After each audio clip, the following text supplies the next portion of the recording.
Modern gardening and farming के सौजन्य से आज जो इन्फॉर्मेशन आपको देने जा रही हूँ वो है बोगनविलिया के पौधे के बारे में। कैसे उसमें भर भर फूल आए तो इसकी जानकारी के लिए सबसे पहले कुछ झलकियों के साथ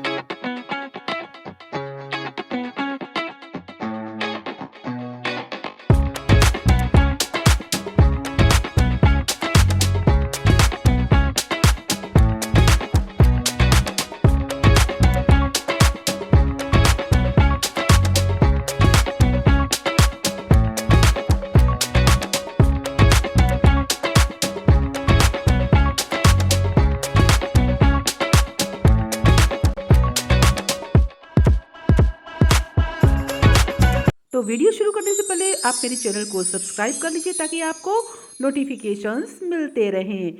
तो फ्रेंड्स देखिए किस इस तरीके से भर भर के इस गमले में फूल खिले हुए हैं। पत्तियां तो दिख ही नहीं रही हैं, सिर्फ लाल लाल सुर्ख गुलाबी रंग के फूल हैं। तो ऐसे फूल आप भी उगा सकते हैं अपने गमले में। कुछ इस तरीके से देखिए गमला जो है लगभग 1 फीट चौड़ा, 1 फीट ऊंचा और 1 फीट लंबा इस तरीके से गमला है। और आप देखिए इस गमले में कितने खूबसूरत बोगनवेलिया लगे हुए हैं। और बहुत सारे गमले जो हैं हमारे प्लास्टिक के भी हैं जिसमें कि गमले में इस तरीके से लगा के सजावट की तरह से रखा गया है। तो कितना सुंदर आकर्षक ये लग रहे हैं। आप देखिए कि ऑरेंज कलर का यानी कि हल्का सा पीला कलर लिए हुए बोगनवेलिया, वाइट कलर का बोगनवेलिया, यानी एक ऐसा पौधा कि जो बहुत ही खूबसूरत रंगों में पाया जाता है और सालों साल इसमें फूल आते हैं। तो जानेंगे क्यों नहीं आते हैं फूल हमारी बोगनवेलिया में। बस रखना है कुछ ख्याल। फ्रेंड्स ये देखिए अक्सर क्या होता है कि हम बोगनवेलिया का पौधा कुछ इस तरीके से बढ़ जाता है, उसमें फूल नहीं आते। अब यहाँ समस्या ये है कि ये जो पौधा आप देख रही है ये मेरी बालकनी में रखा हुआ था। पिछले 8-9 महीने से मैंने इसको बालकनी में रखा हुआ था, इसमें फूल ही नहीं आ रहे थे। कारण कि उसमें छाया रहती है, बहुत कम धूप आती है। तो फ्रेंड्स अगर आप गमले को छायादार जगह पर रखेंगे तो फूल नहीं आएंगे। घर के अंदर यानी कि बालकनी में या बरामदे में या फिर सिर्फ 1 से 2 घंटे वाली धूप में नहीं आएंगे। तो इसके लिए आपको अच्छे फूल लाने के लिए अपने बोगनवेलिया के पेड़ को घर से बाहर रखना पड़ेगा। जैसा कि देखिए यहाँ रखा हुआ है। फुल सनलाइट कम से कम 6 से 7 घंटे की मिलनी चाहिए। तो सबसे पहले नंबर पे जो बात करेंगे कि हमें क्या करना है, सबसे पहले नंबर पे बात करते हैं कि जो पौधा मैं अभी आपको दिखा रही थी, आप भी उस पौधे में क्योंकि ग्रोथ हो रहा है लेकिन बढ़ नहीं रहा है, तो इसके लिए हमें उस पौधे को ज़रा देखना है निकाल कर कि क्या कारण हो सकता है। इसमें नमी जाती ही नहीं थी, नमी हमेशा लगी रहती। ये पौधा मैं बाजार से लेकर आई थी। तो देखिए फ्रेंड्स इसमें नीचे छेद ही नहीं है। गमले में छेद नहीं होने की वजह से नीचे पानी जमीन रह जाता था, जिसकी वजह से जड़ों का विकास अच्छा नहीं हो रहा था। इस वजह से बोगनवेलिया में सिर्फ पत्ते पत्ते आए चले जा रहे थे और हमारे फूल नहीं खिल रहे थे। तो आप भी इस बात का ध्यान दीजिएगा, यदि आपके पौधे में ये समस्या है तो एक बार चेक कर लीजिएगा कि गमले में कहीं छेद तो नहीं है कि नहीं। अगर नहीं है तो छेद करना पड़ेगा। अब देखिए नीचे जो मिट्टी निकली कितना ही चिकनी मिट्टी हो गई है, यानी कि मिट्टी सड़ गई है, नीचे जड़ें भी हैं, उनका भी विकास ढंग से नहीं हो रहा है, बिल्कुल गुच्छे गुच्छे अटक गई हैं। तो इसको हमें तोड़कर इस मिट्टी को दोबारा यूटिलाइज करेंगे। अब दूसरे नंबर पे हमें क्या करना है, दूसरे नंबर पर हमको क्योंकि हम शिफ्टिंग कर रहे हैं तो इसके लिए हमको एक नया गमला लेना है। मैं इसके लिए इस बार मिट्टी का गमला ले रही हूँ और इसमें नीचे हमें थोड़ी सी कंकड़ डाल देनी है ताकि जो नीचे छेद है वो ब्लॉक नहीं हो। अगर हम नीचे कंकड़ नहीं डालेंगे तो हमारा जो गमले के छेद है वो बंद हो जाएगा और ऐसे में हमारा पौधा फिर से सूख जाएगा या फिर पौधे में फूल नहीं आएंगे, पत्ते पत्ते हो जाएंगे। साथ ही हमें लेनी है वर्मी कंपोस्ट, जो आप खुद अपने गार्डन में बनाए तो बहुत अच्छा होगा। नहीं तो जब आप खरीदे तो देखिए बिल्कुल चाय के दाने की तरह होती है, बिल्कुल जैसे चाय की पत्ती होती है ना, बिल्कुल उसी तरीके से ये वर्मी कंपोस्ट होती है। ऐसे ही वर्मी कंपोस्ट हमें लेना चाहिए। साथ ही जो हम मिट्टी लेंगे वो मिट्टी हमें अच्छी फलुई दोमट मिट्टी लेनी चाहिए और पूरी तरीके से डिजीज़ फ्री, यानी कि उसमें किसी तरीके की बीमारी नहीं हो, रोग मुक्त हो, कीट मुक्त हो, अच्छी मिट्टी लेनी चाहिए। देखिए मैंने हाथ में लिया और आपको दिखा रही हूँ कि किस तरीके से भुरभुरी मिट्टी है।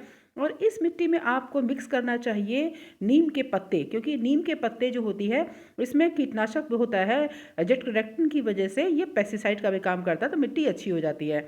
और साथ में लेंगे थोड़ा सा कोकोपीट डाल देने से मिट्टी हल्की हो जाती है, इसलिए आप कोकोपीट भी दे दें ताकि गमले की मिट्टी सालों भर अच्छी से बनी रहे और जड़ों का विकास अच्छा होगा।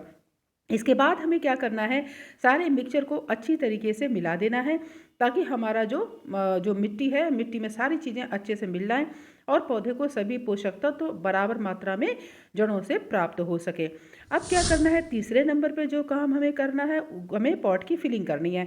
तो कंकड़ हमने डाल दिए थे, मिट्टी हमारी तैयार हो चुकी है। अब इसी मिट्टी को हम इसमें भर देंगे। भरने के बाद धीरे धीरे करके भरेंगे और फिर हमारे पास एक जो पौधा है उसको हमें इसमें अच्छी तरीके से लगाना है। तो जैसा कि फ्रेंड्स सब बोल रहे थे कि अभी हमको वर्मी कंपोस्ट, नीम की पत्ती और मिट्टी, ये सारी चीज़ों को अच्छी तरीके से मिक्सचर बना के ही भरना है। तो इसका जो हमारा अनुपात होता है, इसका हमें विशेष रूप से ध्यान रखना चाहिए, क्योंकि इसका अगर सही अनुपात नहीं बनाएंगे तो पौधे की बढ़वार में समस्या हो सकती है। इसमें मिट्टी, वर्मी कंपोस्ट, कोकोपीट, नीम की पत्ती 60-60:2:10:10 के अनुपात में हमें देना है ताकि पौधे को पोषक तत्व अच्छे से प्राप्त हो सकें। अब तीसरे नंबर पे जो हमें काम करना, उस पर हमें ध्यान देना है। जो पौधा हमने निकाला था, जिसकी ग्रोथ नहीं हो रही थी, इसको अगर आप दोबारा लगाना चाहते हैं तो आप, जैसे मैं लगा रही हूँ इसको पॉट में, जो पॉट मैंने तैयार किया इसको अच्छे तरीके से सिकेटियर से या फिर जो गार्डनर सीसर होती है, यानी कि गार्डन की कैंची होती है, उससे हमें कटाई छटाई कर देना है ताकि पौधा एक यूनिफॉर्म शेप में आ जाए। क्योंकि पूरी जो टहनियाँ हैं बहुत बेतरतीब बढ़कर बड़ी बड़ी हो गई हैं, बिल्कुल इसको छांट के ऐसे बना देना है, यानी कि इस पौधे को भी हम यूटिलाइज़ कर सकते हैं। तो इसमें मैं इसको लगा दे रही हूँ। तो फ्रेंड्स, ये पौधा जब हम इसको अच्छी तरीके से लगा देंगे तो जब भी गमले में मिट्टी भरे ना, तो हमेशा मिट्टी लगभग 1 सेंटीमीटर नीचे रहे, यानी कि बिल्कुल गमले में ऊपर तक मिट्टी नहीं भर देना है, कम से कम 1 सेंटीमीटर तक नीचे रखना है ताकि पौधे में आप पानी भी डाल सकें।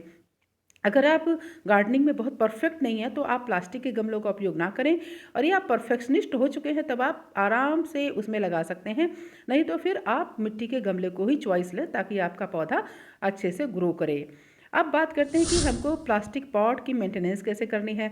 आमतौर पे प्लास्टिक पॉट में गमला में पौधा हमारा सूख जाता है। तो फ्रेंड्स, जैसा कि मैंने बताया था, इस पॉट में छेद नहीं था, तो सबसे पहले हमें क्या करना है, लोहे का कोई भी रॉड वगैरह लेके इसको गर्म कर लेना और गर्म करके इसको आराम से इसमें लगा देना, क्योंकि प्लास्टिक होता है वो गर्मी से पिघल जाता है। मैंने इसको गैस पे गर्म कर लिया था। ये एक जो हमारा जो खरपतवार होता है ना, उसको निकालने का एक मेरे पास ही इक्विपमेंट था, उसी को मैंने गर्म किया, इस तरीके से इसमें छेद बना दिया। अब इसमें कंकड़ डाल के, मिट्टी डाल के पौधा लगा देंगे तो आराम से पौधा चलेगा। तो आप भी इस तरीके से करके अपने घर की बगिया को अच्छा बना सकते हैं। देखिए, 30 दिन के बाद जो पेड़ मैंने लगाया था उसमें 30 दिन के बाद, लगभग 1 महीने के बाद पत्तियां आके निकल चुकी हैं।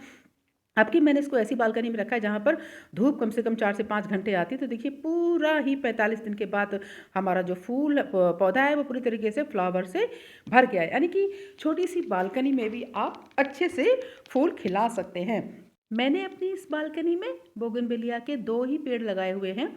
एक गुच्छेदार है और एक सिंगल सिंगल पेटल वाली है। वो गुच्छेदार है और इधर वाली, ये जो आप देख रहे हैं, ये थोड़ा सा सिंगल पेटल होता है और लाइट पिंक कलर का है, जबकि उधर वाला गुच्छे वाला डार्क पिंक कलर का है। दोनों ही बोगनवेलिया बड़े अच्छे से जब खिलती हैं तो पूरी ही बालकनी फूलों से भर जाती है और बहुत ही अच्छा लगता है जब बालकनी में भी फूल खिलते हैं। आमतौर पे हम गार्डन में तो फूल खिला लेते हैं, लेकिन जो हमारी अपार्टमेंट्स की बालकनी वगैरह होती है उसमें पेड़ पौधों को मेंटेन करना थोड़ा कठिन है। लेकिन फ्रेंड्स, जो कि मैंने इस वीडियो में आपको बहुत सारी चीज़ें बताई हैं, उसको अगर आप फॉलो करेंगे तो आपकी बालकनी में भी फूली फूल खिल जाएंगे, जैसे कि मेरी बालकनी में फूली फूल खिलते हैं। ये देखिए, एक गमले में, क्योंकि बोगनवेलिया पेरेनियल यानी कि बहुवर्षीय पौधा होता है, एक बार लगा दीजिए तो सालों साल फूल खिलते हैं, इसलिए हमें इसके लिए हमेशा बड़े गमले का यूज करना चाहिए। इसको खुली धूप में रखें, इसकी कटाई करें, कम पानी दें और साथ ही साथ साल में कम से कम एक बार मिट्टी बदल दीजिए ताकि जड़ों का विकास अच्छा हो। तो अगर ऐसा सारी चीज़ें करेंगे तो कुछ इस तरीके से चारों तरफ बोगनवेलिया की छटा आपके घर में बिखर जाएगी। थैंक यू सो मच बने रहने के लिए मेरे साथ। मेरे चैनल को सब्सक्राइब जरूर कर लीजिएगा और मेरा आपको प्यार अपना दीजिए। Bye bye.